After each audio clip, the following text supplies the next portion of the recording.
प्रकृत गणतंत्र से थी थाए जो लोगों को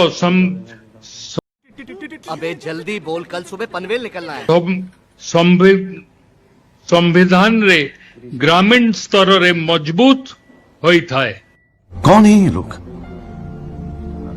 कहां से आते हैं ये? समझ रहे हो, समझ रहे हो आप, समझ रहे हो ना। ଦେଖର ଅନ୍ଧଭକ୍ତ ମାନେ ତମ ବୋପା କେମିତି ଓଡ଼ିଆ ଅସ୍ମିତା କହୁଛି। ଯା ତ ଭୋଟ ପୂର୍ବରୁ ଓଡ଼ିଆ ଅସ୍ମିତା କହି କହି ଲୋକଙ୍କୁ ଭୁଆଁ ଭୁଆ ହେଇ ସାରିଲ।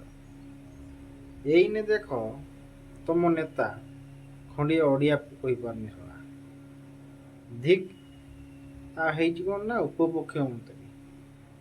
ଧନ୍ୟବାଦ ମୋହନ ମାଝୀକୁ ଏଇଭଳି ନେତାକୁ ଉପମୁଖ୍ୟମନ୍ତ୍ରୀ କରିଥିବାର। ଶଳା ଓଡ଼ିଆ ଅସ୍ମିତା କହି କହି ଲୋକଙ୍କୁ ଖାଲି ଭୁଆଁ ବୁଲାଉ ଶଳା। ନିଜେ ଖଣ୍ଡେ ଓଡ଼ିଆ କହିପାରୁନି।